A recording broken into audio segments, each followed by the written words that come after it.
Broadcasting across the nation, on your radio, and on current TV. This is the Bill Press Show.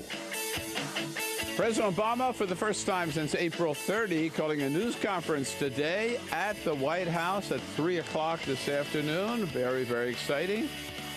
I will put on my coat and tie, and I will be there. Good morning, everybody. Great to see you this morning. On a Friday, we love Fridays around the Bill Press Show. I'm sure you love them, too, where you happen to be. Every Friday's a good Friday around the Bill Press Show. But we can't go into the weekend quite yet. We've got a lot to cover, a lot of the stories we haven't had a chance to get to so far this morning. So that's why it's so good to have you with us. Thank you for joining us on your local progressive talk radio station. And thank you for joining us, those of you who are there still on current TV. We'll take your calls. Look forward to your calls at 866-55-PRESS. We want your comments. We want to hear from you on Twitter at BP Show and on Facebook at facebook.com/BillPressShow. Here to help us through this last hour as a friend of Bill, one of our favorite friends of Bill, Eric Burns. We talked to Media Matters last week. He used to be president of Media Matters. Now he's the head, or co-head, I guess I should say, right? Yes. I don't want Carl Frisch to get... No, we're co-founders and partners. Co-founders and partners, Eric Burns of Bullfight Strategy. Eric, you're looking good this morning. Thank you, sir. Thank you, sir. I'm like 20 pounds heavier this summer, but, I found out at the doctor yesterday. But what are you going to do? Your head sounds like you're having a good summer. Yeah. You're looking fine to me. Lots of grilling out, Yeah, Can't good. complain. Our team, we've lost a member here, Peter Ogburn. Peter. I'm insulted that he left when I came in. Peter. He was just here. He's not here. Is he in the bathroom? Or? I don't want to know. Peter Ogburn. Actually, Peter is on his way to Florida to join his family, so he had to take off. Dan Henning is here, still running the board. Good morning. Good morning. Alicia Cruz, is she still here? She's here. She doesn't leave early. Slipping out early. You're worried they're going to sneak away on you. Yeah, she's got the phone. She doesn't covered. slack off. All right. Are we still on camera? Is Cyprian still here? Are we? He is. He is here. What? Right. Where did he go? His chair is empty. How did he do that? The buttons are touching themselves. Where's Clint Eastwood? This place is out of control.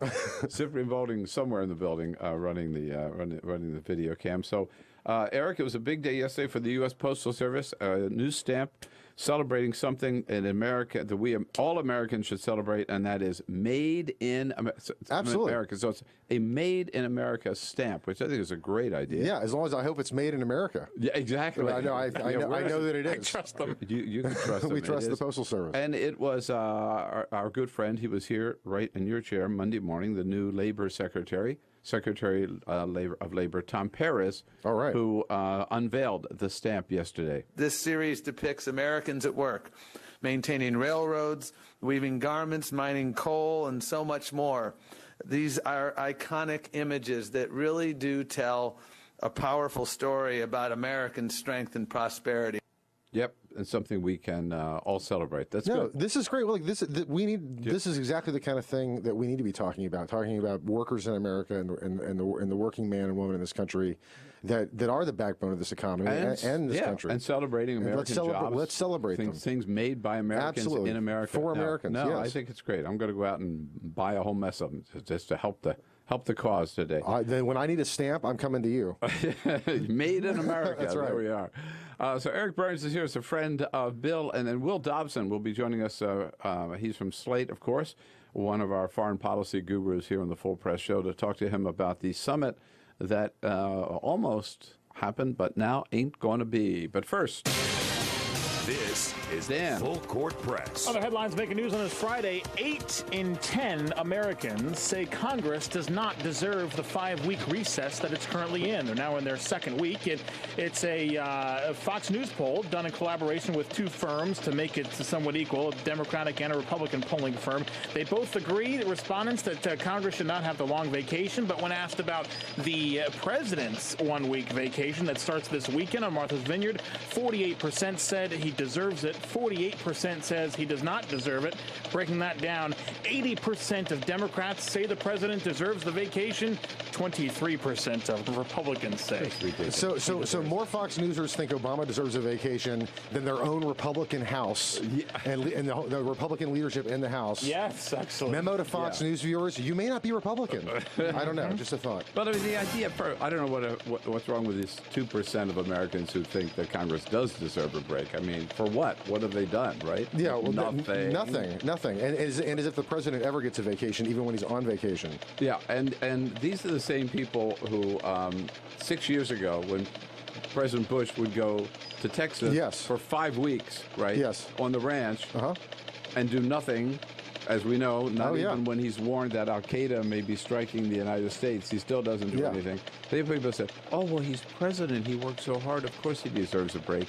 And President Obama, goes for 1 week with his family to Martha's Vineyard, and they raise hell about it. Well, and you know, there's a reason. There's a reason for that, though, really quickly, and it's because you saw it with Reagan, with the Western White House in California. They did the same thing with Crawford when W was president. It was kind of like I can't remember what they called it, the Western White House or whatever. But they kind of had that same moniker. They had, like little mints on Air Force One that you could get when you were out there at Crawford, as kind of like the White House in absentia, and that's something that I don't think that, thankfully, Obama hasn't tried to pull over on folks. But it doesn't mean he's not going to be working while he's on vacation. Obama will not be cutting brush. Yeah. The White House announced President Obama will honor 16 people with the Presidential Medal of Freedom for contributions to society in an upcoming ceremony. Recipients including former President Bill Clinton, also Oprah Winfrey, the late Hawaii Senator Daniel Inouye, and Ben Bradley, the former Washington Post editor who oversaw the Watergate scandal coverage, former Senator Dick Lugar as well. Yeah, this is a great list. That's all. I think it's fantastic. Sally Ride is on there too. Sally Ride is on there. Yeah, why aren't you on there, Bill Press? That's what I want to know. Someday. All right. And in sports, I hope it's not posthumous. Because I'm going to be there. Get that damn medal. In sports, the PGA Tour Championship. Wait for the next book to come out. Yeah, there you go. In sports, the PGA Tour Championship got underway in Rochester, New York yesterday with Jim Furyk and Adam Scott tying for the lead after the first round, both shooting an impressive 5 under par 65. Tiger Woods, who was in the hunt for his 15th major championship, shot a 1 over 71. He missed a few crucial birdie putts because he was rushed when his group was put on the clock for playing too slow. So the officials started timing him, said speed it up. And you have, there's actually a rule in the rule book. I believe it's 5 minutes per shot. And they had to. Is Tiger Woods known as a slow player, or was he just hungover from partying with the ladies last night? Right. Huh. I know there's a rule, but I haven't heard that they ever enforced it. They enforced it. Yeah, you can. If you play too slow, people will throw the golf clubs at you and all sorts of stuff. They enforced it. Not in the majors, but not in the PGA, but. No, but on a drunken But when I go play golf, that's what happens. Exactly. Oh my God, where do we start, Eric? There's so much stuff going on. It's a fun news day. There's still a lot of flap about the plans by, and you used to be at Media Matters. Yes. Jeremy Holden was in studio for Media Matters last hour. Very good man. Yes. That the flap over this plans by NBC to air this documentary. About Hillary Clinton, four-part miniseries about Hillary. Yes. And then CNN making a documentary about Hillary, both of which are planned to come out next year. Yes. Planned to run next year. And it was pretty striking yesterday, if we can, Dan, on Morning Joe, Chuck Todd, political director for NBC News, came out and attacked, or criticized at least, his own network. Here's Chuck Todd. This is why this miniseries is a total nightmare for NBC News, because it doesn't, we know there's this giant firewall. We know we have nothing to do with it. We know that we'd love probably to be as critical or whatever it is going to be if it comes out, but there's nothing we can do about it, and we're going to only own the negative, because people are going to see the peacock, and they see NBC, and they see NBC News, and they think, Well, they can't be that separate. So they're going to say NBC, MSNBC, obviously already in bed with Hillary, so no objectivity at all. Well, but and look, that's what the right wing is saying. I think the converse of it is, I think there are people on the left that aren't happy about this either, and I think that David Brock, who my former colleague and boss at Media Matters is one of them. Because really, I think back to remember the Path to 9/11 that ABC did, that horrible mockumentary about the attempt to go after bin Laden that was just rife with factual errors. This isn't even a mockumentary or a not what they call a mockumentary, but a docudrama. Excuse me. This is just a miniseries. We'd be like the Thornbirds. I mean, we have no idea what they're going to say, but what's salacious is what sells. Sure. And when it's being done by NBC Entertainment, I think that is a problem for NBC News. And I think it's frankly going to be a problem for CNN because Aaron Burnett just had a special on CNN about the whole Benghazi, non-scandal scandal, and it was a disaster. I watched it, just this last week, and I felt like it was something that could have been edited by Newsmax. But there's no doubt. I really see that the problem with a network appearing to be taking sides, and by airing this, I do think they would certainly give the appearance of taking sides. At the same time, there's no doubt that Reince Priebus and the RNC, their objection is not because they're trying to defend good journalism. Oh, no. They just don't want to run against Hillary, right? Well, they're afraid it's going to paint Hillary in a good light. That's right. And they have nobody who could possibly beat her, right? That's right. And they want to try to influence what the product that NBC is going to put out to make sure that it has, their perspective, whether or not it's based in fact, which generally it's not, included in the miniseries. And the people that watch this generally are going to watch this and they're going to think that it's true. Yeah. And there's a lot of artistic license when you're talking about a miniseries. So what do you think NBC does? I think NBC needs to not do this, frankly. I think that, and I may be in the minority there, but I just don't think that there's any good to come of it. I think that especially when, if it's if we're talking about a broad biopic on Hillary Clinton and the incredible career she has had, I think that that's one thing. But I think that the news folks need to be engaged and involved because it will, Chuck Todd is right, it will affect the NBC News brand. You know what? It'll also I'll get you bonzo ratings. Big ratings. Big ratings. And that's what it's really about, right? Yeah. But when we're talking about somebody who's a likely, candidate for president in 2016, particularly her. I mean, she's particularly Hillary Clinton, such a popular figure. NBC should tread carefully. And I disagree with Chuck Todd. He says there's nothing they can do about it. I think if he keeps talking about it and they keep talking about it, I think that there's something they can do about it. While we're in the on the media front and talking about the networks, the Drudge Report, Matt Drudge announcing yesterday, according to his sources, he says, there will be the first shakeup in the Fox News primetime lineup in 10 years. This is big. This is a big deal. It is. Because Roger Ailes, one thing he does is he puts people in their place and he leaves them there, and people get used to them and they build their audience. So you have a huge succession of Shep Smith at 7 and Bill O'Reilly at 8 and Sean Hannity at 9 and Greta Van Susteren at 10. According to Matt Drudge, Sean Hannity is going away at 9 and Megyn Kelly. Mm-hmm. And we were told earlier that she's going to have a primetime position on Fox. And everybody was saying, well, where? And now Drudge is saying she's going to go at 9 o'clock. Do you think this will happen, number one? And then what happens to Sean Hannity? Well, look, they're not going to throw him away. He's a very, very popular brand on Fox News. Unfortunately, Sean Hannity is just kind of like a walking teletype for RNC talking points. Total. And a serial misinformer. Mr. Republican National Committee. A serial misinformer, one of the most disingenuous people, I think, on television, and a very damaging figure in terms of our national discourse.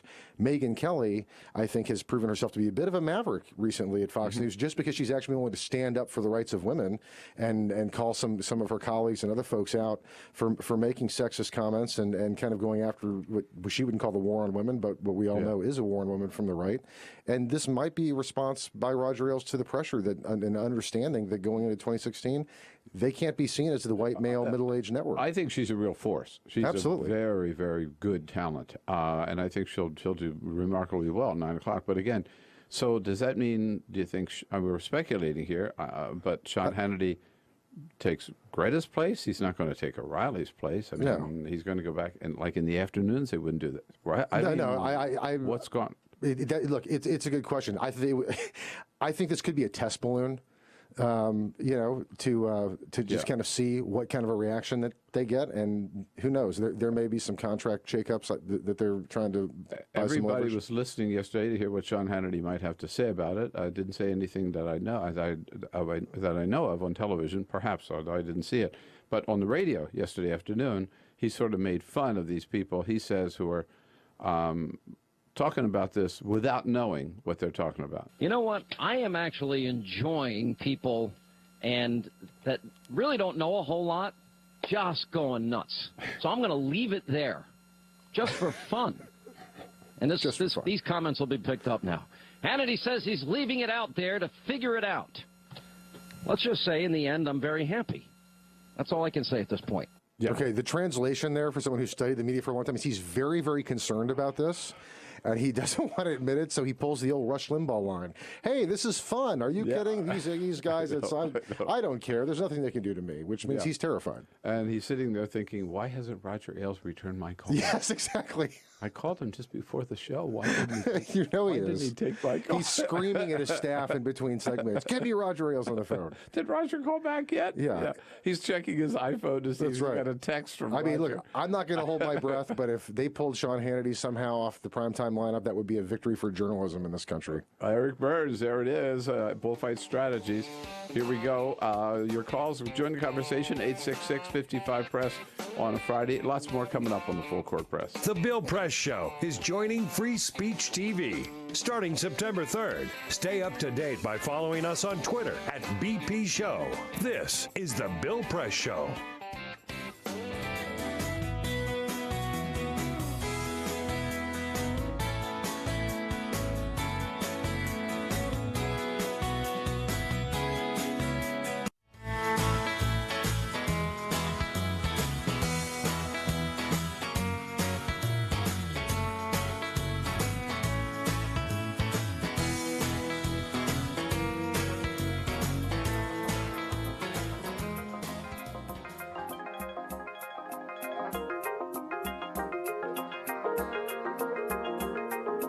Connect with The Bill Press Show on Twitter. Follow us at BP Show and tweet using the hashtag WatchingBP. This is The Bill Press Show. Here we go, 26 minutes after the hour. Lots of talk and yesterday at the briefing about the summit that was scheduled, not officially scheduled, but everybody knew they were preparing for it, and then canceled with Vladimir Putin. Will Dobson is going to join us from Slate to talk about that. Eric Burns is here as a friend of Bill this entire hour. Eric, from co-founder of Bullfight Strategies.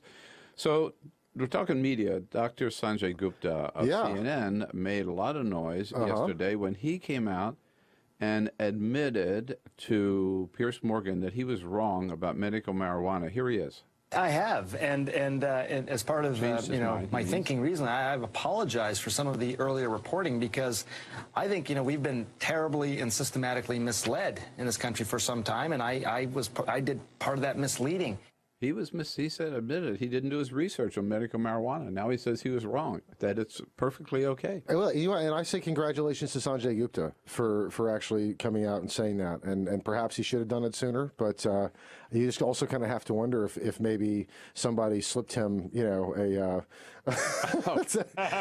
may have sampled the product himself. No, I don't know. But I think I think all the studies have shown for a long time that this is clearly a good thing for a lot of people.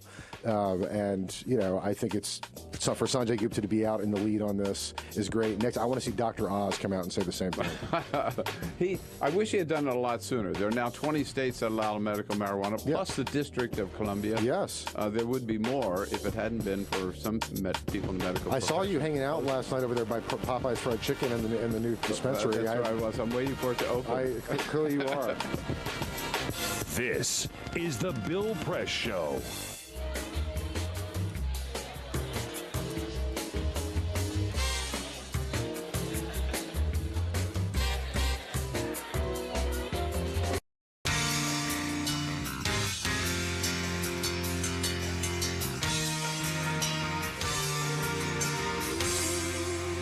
Live on Free Speech TV, beginning September 3rd. Visit freespeech.org to learn more. This is The Bill Press Show. Hey, here we go, 33 minutes after the hour now on the on this Friday, August 9. Great to see you today. It is the Full Court Press. We're coming to you live from our nation's capital. And our studio on Capitol Hill, we're brought to you today by the American Federation of Teachers, the good men and women of the AFT under President Randy Weingarten, making a difference in the classrooms of America every day. You bet, even during these summer months. We salute them, thank them for their support of the program, and are glad to welcome back to the program Eric Burns, first of all, here as a friend of Bill this entire hour. Thank you, sir. And Eric and I are joined by Will Dobson, a good friend of ours from Slate, politics and foreign affairs editor, with lots to talk about on the foreign affairs front this morning. Good morning, Will. Good morning. Great to see you. So, President Obama is going to Sweden. Yes. How about that? He's always wanted to go to Sweden. September in Sweden, yes. And he's going to Sweden on the 4th of September because he canceled his trip to Moscow to where they were planning a meeting with sort of a summit with President Vladimir Putin. Is he doing the right thing? Did he do the right thing by canceling? Absolutely. Completely the right thing. There was nothing but optics in trying to meet with Putin on this at this point, because there's absolutely nothing to talk about when the other side just says "niet" again and again and again, which is all they've really. I mean, the White House has been putting forward proposals, and Moscow doesn't even respond to them anymore. And Moscow is sort of trying to paint this as the fact that somehow the Obama administration isn't interested in Russian relations anymore, or is snubbing Putin. But in fact, the snub really goes the other way. I mean, the relationship was actually on quite good footing while Medvedev was the president. But since the return of Putin, we've seen just a spiral. And it really has everything to do with Putin, and not American domestic politics, but Russian domestic politics. But the president says one of my priorities, which he has said, is to reset our relations with Russia. How can you reset relations if you're not willing to sit down and talk? How can you reset relations if the other side doesn't want to? You can't. I mean, it takes two to even do that. And so, I mean, he had hopes to do that, but how many times can you sort of come to the table and find out that there's really no interest? The last time they met, which was when they had a little side meeting in Ireland a little while ago, Putin said, I'm tired of the intrusive agreements, meaning basically everything we have to talk about that would be any form of bilateral cooperation. So Syria, arms control, human rights, basically the list of things we have that are in discord or in disagreement have grown, and there's really nothing left to agree on. So why give him the audience? No, Will, I wanted to ask you, I mean, my understanding of this is that, these visits for Putin, or as W used to call him, Comrade Pooty Poot, are important for him domestically to really kind of legitimize his authoritarian regime in Russia. And so, in essence, maybe this is Obama playing a little bit of hardball with him to say, hey, look, we're not just going to play into your hands. We're going to make you suffer a little bit and make you come back to the table. Is that a fair assessment? I think that's a fair assessment. I also think it's true that Putin can actually spin this to his advantage as well, to see, look, I don't need this American president, and I wasn't going to sell Russia down the river, so we don't need them. This is a sort of a brave Russian front to this American intrusion, and that's very much the way that he has cast the United States since his return. I mean, he kicked out U.S. aid organizations. He's been cracking down on human rights activists. You had in the last 12 months the biggest crackdown on NGOs and human rights organizations in Russia since the end of the Cold War. So he very much has been trying to vilify the United States. So he'll be able to work this, see, I told you so. Yeah. But at the end of the day, there was probably more for him to gain in this than for a president who actually wanted to try to accomplish something. All right, but it seems to me there's a 500-pound elephant in the room here, right, that you're not talking about, that I'm not talking about maybe, and that is Mr. Edward Snowden. I tried to poke through this with the White House at the White House yesterday with Jay Carney.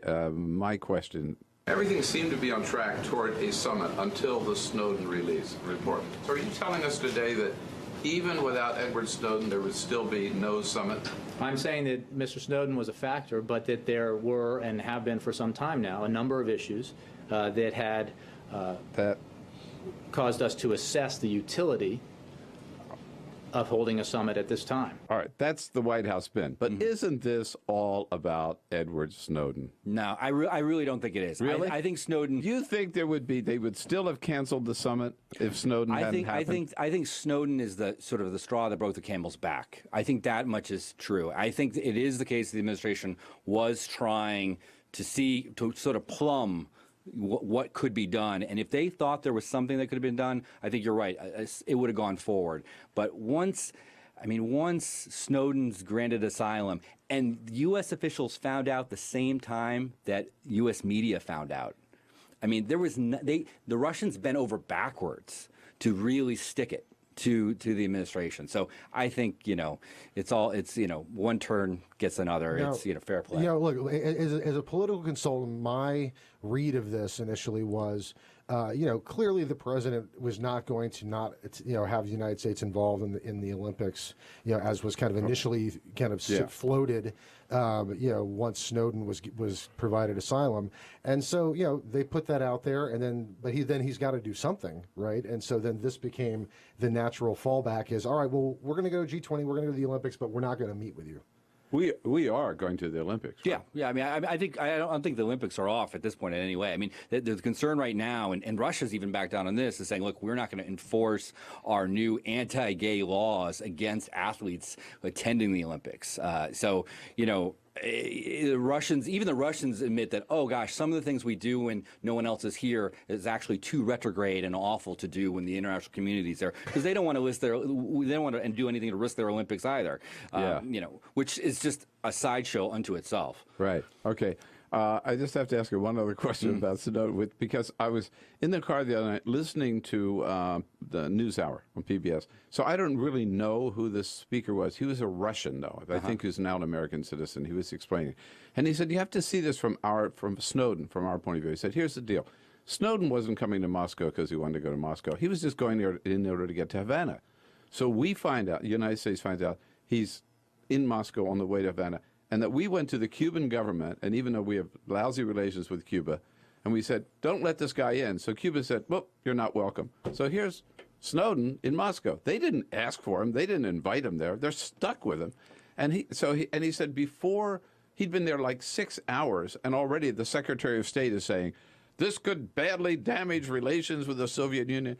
Chuck Schumer is out on TV saying, let's just not cooperate with Russia on anything at all, and suddenly they're getting hammered for something they had nothing to do with. So he said, and then with all of that, we just said, okay, well, screw you. We're going to give them asylum. It took him a long time to get to the decision to give him asylum. I mean, how long has this guy been living at an airport doing his laundry? I mean, it's ridiculous. I mean, and Venezuela said, we'll take him. I mean, what if a Russian had come over here? Right. Do you think we would have sent him back? I think that's the best thing. I think that's the best thing the Russians could be saying is there's no way we'd send him back. No way we'd send him back. I think that's a completely fair point. Absolutely. Yeah. There's no way. So do you think maybe... But there's a difference. There's an important difference, which is that, I mean, an important difference is that we'd actually have him go through a legal process, whereas this is entirely and utterly a political decision in the case of Russia. And we're talking about a democracy and something that's far less than a democracy in the case of Russia. Would you agree that maybe we have overreacted to Edward Snowden? It's a good question. I mean, there's no question that we have shown how much he got under our skin. We have not. I mean, the biggest mistake we made was not canceling that passport while he was still in Hong Kong. Yeah. I mean, what the State Department was doing that weekend is unclear. But I mean, there were many ways that we should have been trying to contain him rather than just going to the microphone to say how angry we were and how unacceptable this was. Now I've got a friend who works in national security who told me that he said, you don't have to worry about this. He says they've already canceled his passport. I was stunned that they didn't do it. Stunning. That was amazing. I mean, by the way, the day it broke, he said his passport is done, and it wasn't. Was it? Well, and why? My question is, why wouldn't especially if Venezuela is willing to take Snowden, why wouldn't Putin, just ship him on out? Because ship him on out to Venezuela because he actually wants to. Because there are no nonstop flights from Moscow to Venezuela. He's got to go through somewhere. Well, Tehran. I think there's a layover in Tehran. So. Oh, is that right? Yeah. Well, there's a flight every week from Tehran to Caracas. There is? Yes, there is. You watch. Snowden's going to be on that flight. Could be. Before long. I don't think he's going to be in Russia long. Yeah, I agree. Right. Hey, we didn't even get to Yemen yet. We didn't get to the big terror threat. There are 19 embassies still closed. We didn't get to Syria. So let's take a quick break and come back with Will Dobson and Eric Burns. Follow us on Twitter @BP Show. This is the Bill Press Show.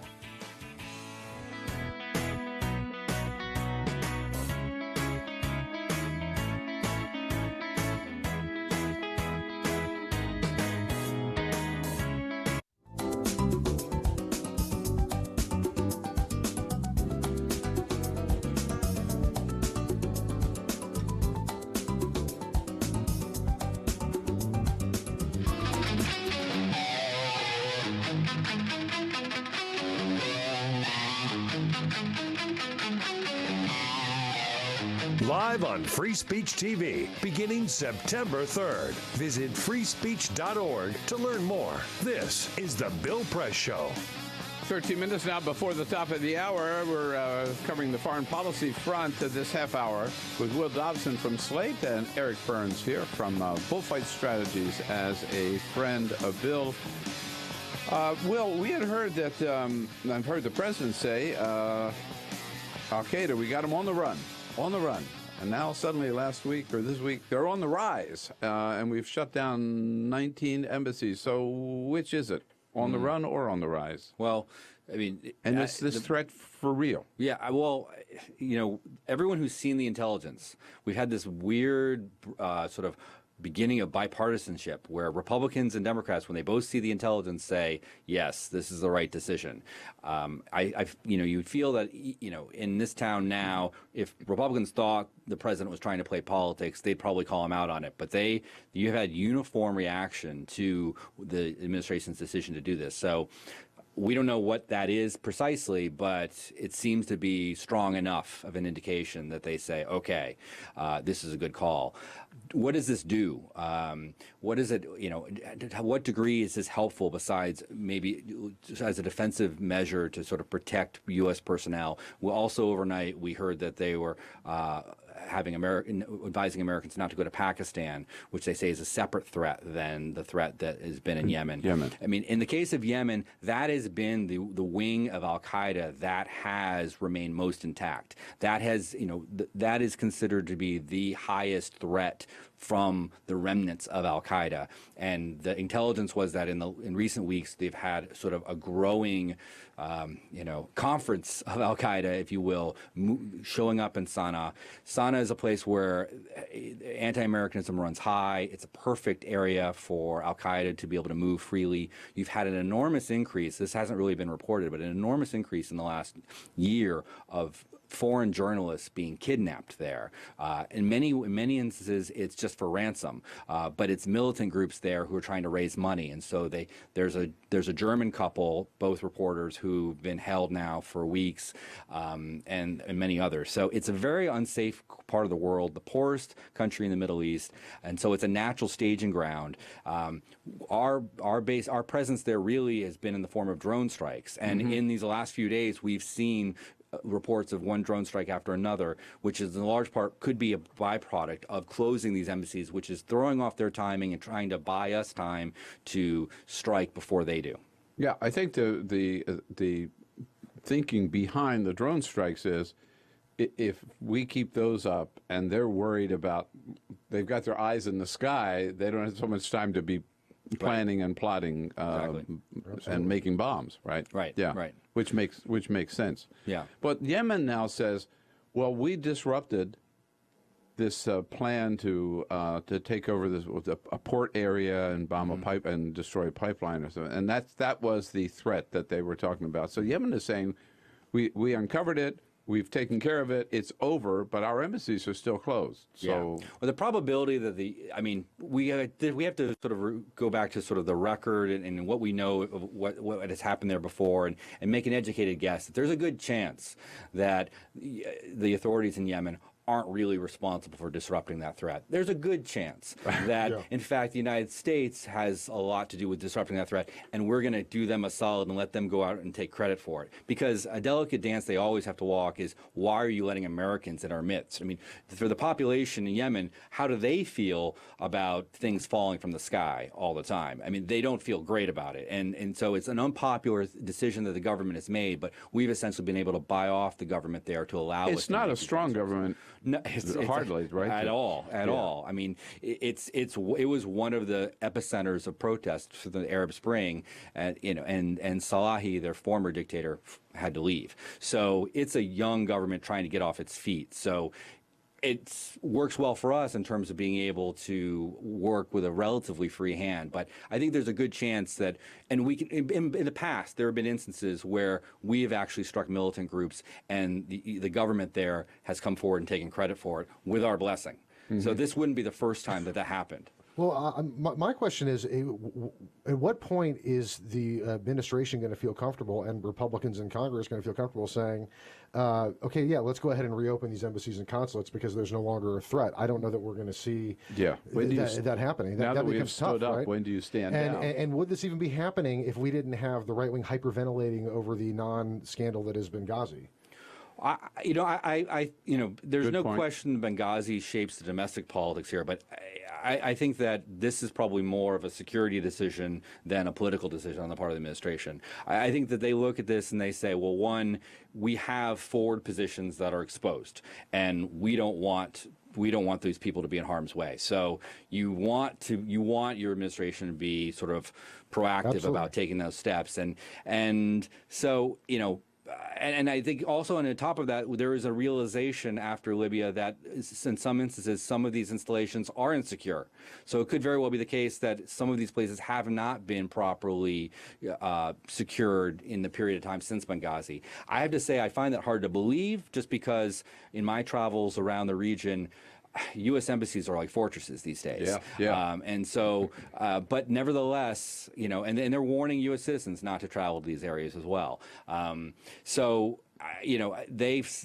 reports are that there's been a lot of, as they say, chatter, and the threats seemed real enough to take this step. So now it's sort of, if you're a terrorist, why don't you just set your clock till Monday and say, perhaps, but at some point we'll have to open them. I imagine we'll see tighter security for a while to come. It gives them the time. Well, a lot of these questions are going to come up this afternoon with President Obama at the White House at the briefing at 3 o'clock this afternoon. So we'll maybe learn some more about it then. Will Dobson, always great to see you. Thanks for coming in. Thanks for having me. Have safe travels today. Thank you. On his way to Scotland. Eric Burns, great to see you. Hey, Safe travels, too. I mean, you're not going quite as far, just up to Long Island. But, and I'll be back. And, congratulations on Free Speech TV. I'm very excited about it. Thank you. Moving on September 3rd, and I'll be back with today's parting shot. Go mobile with Bill Press. Download podcasts at BillPressShow.com and listen anytime, anywhere. This is The Bill Press Show.